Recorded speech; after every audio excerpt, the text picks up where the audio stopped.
आप बताइए कि हिंदुस्तान की पार्लियामेंट में सबसे काबिल लीडर कौन है? नरेंद्र मोदी है, अमित शाह है, अखिलेश यादव है? नहीं है ना। सबसे खूबसूरत कौन है? सबसे ज्यादा हाइट किसकी है? और सबसे अच्छी नाक और सीधी नाक किसकी है? टेढ़ी नाक किसकी है?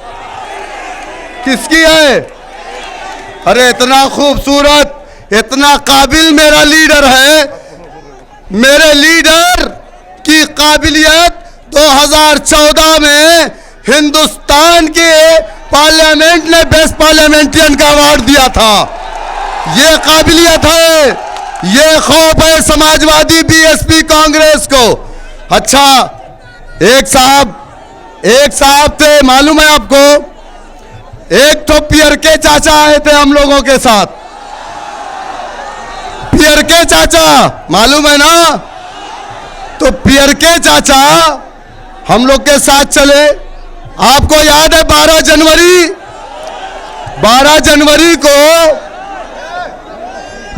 जनवरी को जब बाबतपुर से हम चले तो ये जौनपुर का पूरा इलाका, गुरैनी का, मानी के लोग एक तरफ, एक अनाफ के लोग पूरा रोड भर दिए। पियर के चाचा ने कहा, मैंने 27 साल अपने सियासी कैरियर में कभी इतना बड़ा स्वागत किसी नेता का नहीं देखा। अच्छा, पियर के चाचा अखिलेश यादव से बात करने के लिए शिवपाल यादव जी के घर में चंद्रशेखर और ओम प्रकाश राजभर, बैरिस्टर सऊद्दीन ओवैसी साहब और मैं भी था वहां पर। हम लोग इकट्ठा थे। ये हुआ कि बीजेपी को अगर रोकना है तो उसके लिए हम सबको इकट्ठा होना पड़ेगा, अखिलेश यादव से बात करना चाहिए। ओम प्रकाश राजभर जी ने कहा मैं बात करूंगा, शिवपाल जी ने कहा कि मैं भी बात करूंगा। ओम प्रकाश राजभर जी गए बात करने के लिए। अब मुझे नहीं मालूम कि ओम प्रकाश राजभर जी को गंगा जल पिला करके मना किया या गौमूत्र का छिड़काव करके मना किया, मुझे नहीं मालूम। ओम प्रकाश राजभर जी के बेटों ने, जो उनकी पार्टी के राष्ट्रीय महासचिव हैं, उनके बेटों ने हम पर इल्जाम लगाया कि हम बीजेपी को जिताना चाहते हैं। ओम प्रकाश राजभर ने कहा कि 10 सीट अखिलेश यादव दे रहे हैं। ओम प्रकाश राजभर जी, पहले तो आप ये तय करो, समाजवादी पार्टी के राष्ट्रीय अध्यक्ष अखिलेश यादव हैं या ओम प्रकाश राजभर? अखिलेश यादव हैं। अखिलेश यादव ने टीवी 9 भारतवर्ष के सामने कहा, जब रिपोर्टर ने पूछा कि आप ओवैसी साहब से अलायंस करेंगे, तो अखिलेश यादव ने क्या कहा था? नहीं करेंगे। क्या कहा था? नहीं करेंगे। ओम प्रकाश राजभर कह रहे हैं कि 10 सीट हम दे रहे हैं एमआईएम को, लेकिन एमआईएम 10 सीट पे मानने को तैयार नहीं। ओम प्रकाश राजभर जी, मैं तो पार्टी का प्रदेश अध्यक्ष हूं। मैं तुमको मिलवाया अपने लीडर से, 3 बार आप मुझसे मिले और कहे ओवैसी साहब से मीटिंग कराओ, तो मैंने मीटिंग करवाई। आपने एक बार तो मुझे फोन करके नहीं कहा कि अखिलेश यादव बैरिस्टर सऊद्दीन ओवैसी साहब से मिलना चाहते हैं। तो फिर वो 10 सीट किसने कहा? पहले आप अपनी सीटें फाइनल कर लीजिए। यकीनन हम चाहते हैं कि उत्तर प्रदेश में बीजेपी को रोका जाए। बीजेपी को रोकने के लिए वो छोटे छोटे 3% राजभर अखिलेश यादव ने अलायंस कर लिया, 1.5% चौहान समाजवादी ने अलायंस कर लिया, 2% मौर्य समाजवादी ने अलायंस कर लिया, 20% मुसलमान उत्तर प्रदेश में। लेकिन मजलिस इत्तेहादुल मुस्लिमीन से कोई भी सेकुलर पार्टी अलायंस करने को तैयार नहीं है। समझो मुसलमानों इस चीज को, तुम्हें एक डिस्पोजल गिलास की तरह इस्तेमाल करना चाहते हैं, तुम्हें हिस्सेदारी नहीं देना चाहते हैं। औज़ु बिल्लाहि मिनश शैतानिर रजीम, बिस्मिल्लाहिर रहमानिर रहीम। दाइस पे तशरीफ फरमा ऑल इंडिया मजलिस इत्तेहादुल मुस्लिमीन के कौमी सदर नकीब मिल्लत अलहाज बैरिस्टर सऊद्दीन ओवैसी साहब, दाइस पे तशरीफ फरमा जिला सदर जनाब इमरान बंटी साहब, जिला जनरल सेक्रेटरी जनाब अशार साहब, जनाब मौलाना नोमान नदवी साहब, जनाब अदील अलवी साहब, जनाब जावेद सिद्दीकी साहब जनरल सेक्रेटरी जौनपुर, जनाब शफीउद्दीन साहब जनरल सेक्रेटरी जौनपुर, जनाब दिलराज बाबू एडवोकेट साहब जनरल सेक्रेटरी जौनपुर, जनाब अयाज अहमद साहब सेक्रेटरी जौनपुर, जनाब कमालुद्दीन साहब, जनाब अतीक साहब, जनाब असाद साहब, जनाब माज खान साहब, जनाब अमलेश साहब राजभर, जनाब नसीम अहमद साहब, जनाब राजेंद्र प्रसाद साहब, जनाब कामरान अहमद, जनाब आशिक शेख साहब और यहाँ पर तशरीफ फरमा ऑल इंडिया मजलिस इत्तेहादुल मुस्लिमीन के तमाम जिम्मेदारान, हमारे ज़िला परिषद जनाब कमालुद्दीन साहब। भाई साहब, आप लोग स्टेज, कमालुद्दीन साहब, और मैं आप तमाम लोगों को बताना चाहूँगा कि 2022 का इलेक्शन बहुत करीब है। तमाम सियासी पार्टियां मैदान में हैं, गठबंधन का भी दौर चल रहा है, तरह तरह की बातें हो रही हैं, मजलिस इत्तेहादुल मुस्लिमीन पर इल्ज़ामात भी आयद किए जा रहे हैं। ख़ास करके वो इल्ज़ामात लगाने वाले कोई दूसरे लोग नहीं हैं, वो समाजवादी बहुजन समाज और कांग्रेस पार्टी में काम करने वाले हमारे मुसलमान भाई हैं, जो मजलिस इत्तेहादुल मुस्लिमीन को बदनाम करते हैं और हमारे कायद बैरिस्टर सऊद्दीन ओवैसी साहब को बीजेपी की बी टीम कहते हैं। सुन लो, समाजवादी पार्टी, बहुजन समाज और कांग्रेस के मुस्लिम चपरासियों, मजलिस इत्तेहादुल मुस्लिमीन का जो मरकज है वो दारुस्सलाम हैदराबाद में है और वो तेलंगाना स्टेट है। और 1960 में मजलिस इत्तेहादुल मुस्लिमीन ने हैदराबाद में पहला इलेक्शन लड़ा था और हमने मजलिस इत्तेहादुल मुस्लिमीन ने आज तक तेलंगाना स्टेट में भारतीय जनता पार्टी को पनपने नहीं दिया है। अगर हम बीजेपी की बी टीम होते तो सबसे पहले तेलंगाना स्टेट में बीजेपी की हुकूमत बनती। और सुन लो समाजवादी पार्टी के चपरासियों, 2019 में उत्तर प्रदेश के अंदर मजलिस इत्तेहादुल मुस्लिमीन ने इलेक्शन नहीं लड़ा था पार्लियामेंट का, समाजवादी बहुजन समाज पार्टी का गठबंधन था।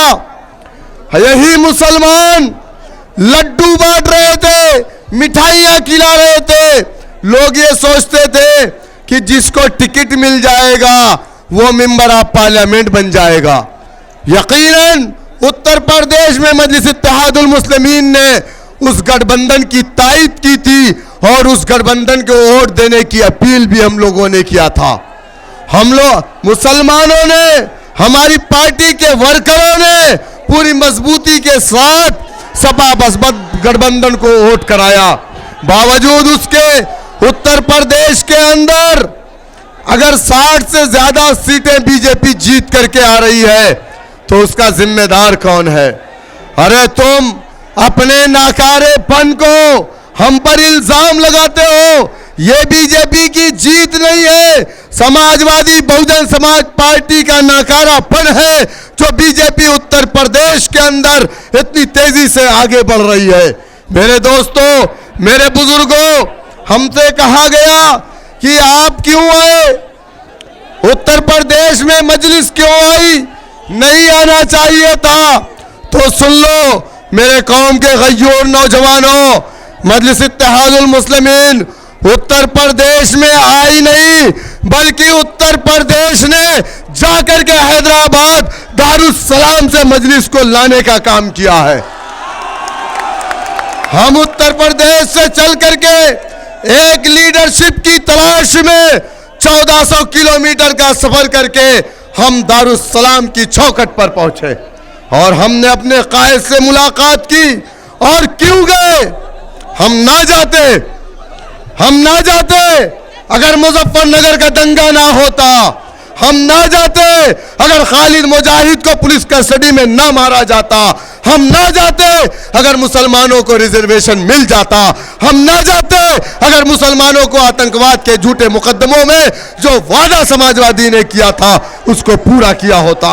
अगर ये काम समाजवादी ने हमारे साथ किया होता, हमारे साथ इंसाफ किया होता, खुदा की कसम उत्तर प्रदेश में मजलिस इत्तेहादुल मुस्लिमीन को आने की जरूरत ना पड़ती। लेकिन हमारे साथ मुसलमानों के साथ उत्तर प्रदेश में नाइंसाफियां हुई। जब हमने उस चीज को देखा, आप जानते हैं मुझे, मैं इसी इलाके का रहने वाला हूं, मैं किसी सियासतदान का बेटा नहीं था। मेरे वालिद मोहतरम ने अपनी जिंदगी में जो सबसे छोटा इलेक्शन गांव के अंदर प्रधानी में मेंबरी का होता है वो भी नहीं लड़े थे। लेकिन क्यों? क्योंकि हम नहीं देख पा रहे थे जो जुल्म हमारी कौम पर हो रहा था, जो नाइंसाफी हमारी कौम के साथ हो रही थी। हमने देखा हिंदुस्तान की पार्लियामेंट में एक लीडर ऐसा भी है जो उत्तर प्रदेश की भी आवाज करता है, जो उत्तर प्रदेश की भी आवाज बनता है। पार्लियामेंट के अंदर एक लीडर ऐसा है जो मजलूमों की आवाज बनता। उत्तर प्रदेश के मुसलमानों ने कभी भी वोट नहीं डाला था। 2013 के पहले भी हमने यूट्यूब पर देखा बैरिस्टर असदुद्दीन ओवैसी साहब आजमगढ़ के मुसलमानों की बात हैदराबाद और हिंदुस्तान की पार्लियामेंट में करते थे। जौनपुर और उत्तर प्रदेश की बात हिंदुस्तान की पार्लियामेंट में करते थे। जिन्हें हमने वोट डाला, जिसे अपनी पार्टी समझा, हमने तो कभी अपना सियासी प्लेटफॉर्म नहीं बनाया। हमने तो उन्हें भी अपना लीडर बना लिया। जो कौम आधा लीटर पानी में मिलाती है उसको भी अपना नेता मान लिया। हमने मिलावटखोरों को अपना कायद बना लिया। मुलायम सिंह यादव का नारा लगाया, मौलाना मुलायम सिंह यादव कहा गया। मुसलमानों ने 20% वोट 7% यादवों को दिया।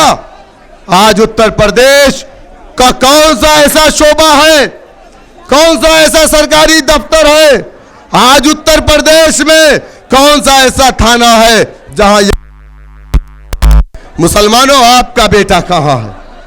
सरकारी नौकरियां आपके घरों में नहीं है, नाइंसाफियां आपके साथ है, आपके इलाके में अच्छे स्कूल नहीं है, आपके बच्चे तालीम याफ्ता नहीं है, आपके बच्चे जेल की सलाखों में है। 14% देश के अंदर हमारी आबादी और जेल की सलाखों में 27% हमारी आबादी। ये नाइंसाफी नहीं तो क्या है? इसी नाइंसाफी के खिलाफ अगर हमारे लीडर मजलिस इत्तेहादुल मुस्लिमीन बोलती है तो ये लोग कहते हैं खुद चुप, तुम बीजेपी की बी टीम हो। अरे हमें बीजेपी की बी टीम कहने वालों, आज यादव समाज को तो इंसाफ मिला, यादव समाज की तो लिंचिंग नहीं हो रही है, यादव समाज तो जेल के अंदर नहीं है। लेकिन आज नाइंसाफी किसी के साथ, अन्याय किसी के साथ हो रहा है तो यकीनन कलमा ला इलाहा इल्लल्लाह मुहम्मदुर रसूलुल्लाह पढ़ने वालों के साथ हो रहा है। मेरे कौम के लोगों, है मेरे कौम के नौजवानों, मेरी बात को गौर से सुन लो। है इस उत्तर प्रदेश के अंदर एक तबका ऐसा था दलितों का जो मुसलमानों से ज्यादा मजलूम था, वंचित था, शोषित था, उसे भी इंसाफ नहीं मिल रहा था। जबकि 131 एमपी हिंदुस्तान की पार्लियामेंट में SC ST का बैठा रहता था। चूंकि वो सीटें रिजर्व थी, सुरक्षित थी, बावजूद उसके क्या जरूरत पड़ गई मान्यवर काशीराम जी को बहुजन समाज पार्टी का गठन करना। मान्यवर काशीराम ने बहुजन समाज पार्टी का गठन किया, तब जा करके उनके समाज को इंसाफ मिला, वरना इंसाफ नहीं मिलता। मेरे दोस्तों, अगर आप ये समझ रहे हो कि सियासत समाजवादी के प्लेटफॉर्म पे रह करके अपने कौम की आवाज बन सकते हो, तो हिंदुस्तान की पार्लियामेंट में शरीयत में जब मुदाखलत हो रही थी तो 23 MP थे, लेकिन उन 23 MP में एक MP ने बोला था, जिस MP का नाम बैरिस्टर असदुद्दीन ओवैसी साहब है। NRC पर जब बिल लाया गया हिंदुस्तान की पार्लियामेंट में, सपा, बसपा, कांग्रेस सब खामोश थे। कौन बोला? किसने बोला था? नरेंद्र मोदी की आंखों में आंखें डाल करके अगर कोई बात करता है तो वो अखिलेश यादव नहीं है, वो BSP का कोई MP नहीं है, वो मजलिस इत्तेहादुल मुस्लिमीन के कायद जनाब बैरिस्टर असदुद्दीन ओवैसी साहब है। आज हमको बीजेपी की B टीम कहने वालों, सुन लो, मुसलमानों ने कभी बीजेपी को वोट नहीं डाला है। अगर तुम इस कौम के रहनुमा के ऊपर, इस कौम के कायद के ऊपर, जिसके चेहरे पर दाढ़ी है, जिसके सर पर टोपी है, जो 5 वक्त का नमाजी है, अगर उस पर तुम ये इल्जाम लगा रहे हो तो वो इल्जाम एक बैरिस्टर असदुद्दीन ओवैसी साहब पे नहीं है, बल्कि पूरे हिंदुस्तान के मुसलमानों पर यह इल्जाम लगाया जा रहा है। क्यों? क्योंकि हिंदुस्तान के मुसलमानों की आन बान शान अगर कोई है तो उस लीडर का नाम बैरिस्टर असदुद्दीन ओवैसी साहब है। अच्छा, आप बताइए कि हिंदुस्तान की पार्लियामेंट में सबसे काबिल लीडर कौन है? नरेंद्र मोदी है, अमित शाह है, अखिलेश यादव है? नहीं है ना? सबसे खूबसूरत कौन है? सबसे ज्यादा हाइट किसकी है? और सबसे अच्छी नाक और सीधी नाक किसकी है? टेढ़ी नाक किसकी है? किसकी है? अरे इतना खूबसूरत, इतना काबिल मेरा लीडर है। मेरे लीडर की काबिलियत 2014 में हिंदुस्तान के पार्लियामेंट ने बेस्ट पार्लियामेंटियन का अवार्ड दिया था। ये काबिलियत है, ये खौफ है समाजवादी BSP कांग्रेस को। अच्छा, एक साहब थे, मालूम है आपको? एक तो पियर के चाचा आए थे हम लोगों के साथ। पियर के चाचा मालूम है ना? तो पियर के चाचा हम लोग के साथ चले। आपको याद है 12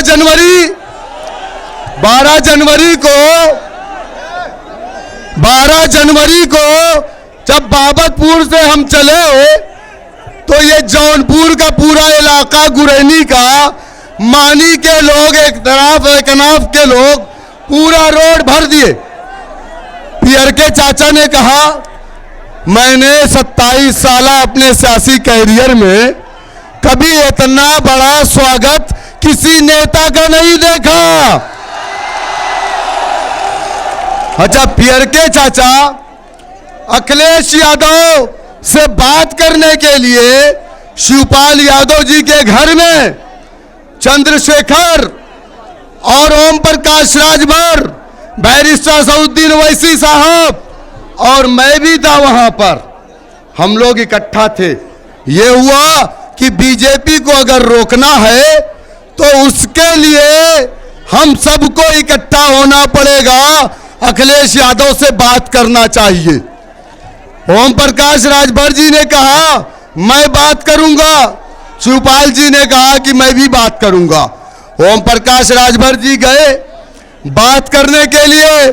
अब मुझे नहीं मालूम कि ओम प्रकाश राजभर जी को गंगा जल पिला करके मना किया या गौमूत्र का छिड़काव करके मना किया, मुझे नहीं मालूम। ओम प्रकाश राजभर जी के बेटों ने, जो उनकी पार्टी के राष्ट्रीय महासचिव हैं, उनके बेटों ने हम पर इल्जाम लगाया कि हम बीजेपी को जिताना चाहते हैं। ओम प्रकाश राजभर ने कहा कि 10 सीट अखिलेश यादव दे रहे हैं। ओम प्रकाश राजभर जी, पहले तो आप ये तय करो, समाजवादी पार्टी के राष्ट्रीय अध्यक्ष अखिलेश यादव हैं या ओम प्रकाश राजभर? अखिलेश यादव हैं। अखिलेश यादव ने टीवी 9 भारतवर्ष के सामने कहा, जब रिपोर्टर ने पूछा कि आप ओवैसी साहब से अलायंस करेंगे, तो अखिलेश यादव ने क्या कहा था? नहीं करेंगे। क्या कहा था? नहीं करेंगे। ओम प्रकाश राजभर कह रहे हैं कि 10 सीट हम दे रहे हैं एमआईएम को, लेकिन एमआईएम 10 सीट पे मानने को तैयार नहीं। ओम प्रकाश राजभर जी, मैं तो पार्टी का प्रदेश अध्यक्ष हूं, मैं तुमको मिलवाया अपने लीडर से, 3 बार आप मुझसे मिले और कहे ओवैसी साहब से मीटिंग कराओ, तो मैंने मीटिंग करवाई। आपने एक बार तो मुझे फोन करके नहीं कहा कि अखिलेश यादव बैरिस्टर असदुद्दीन ओवैसी साहब से मिलना चाहते हैं। तो फिर वो 10 सीट किसने कहा? पहले आप अपनी सीटें फाइनल कर लीजिए। यकीनन हम चाहते हैं कि उत्तर प्रदेश में बीजेपी को रोका जाए। बीजेपी को रोकने के लिए वो छोटे छोटे 3% राजभर अखिलेश यादव ने अलायंस कर लिया, 1.5% चौहान समाजवादी ने अलायंस कर लिया, 2% मौर्य समाजवादी ने अलायंस कर लिया, 20% मुसलमान उत्तर प्रदेश में। लेकिन मजलिस इत्तेहादुल मुस्लिमीन से कोई भी सेकुलर पार्टी अलायंस करने को तैयार नहीं है। समझो मुसलमानों, इस चीज को तुम्हें एक डिस्पोजल गिलास की तरह इस्तेमाल करना चाहते हैं, तुम्हें हिस्सेदारी नहीं देना चाहते हैं।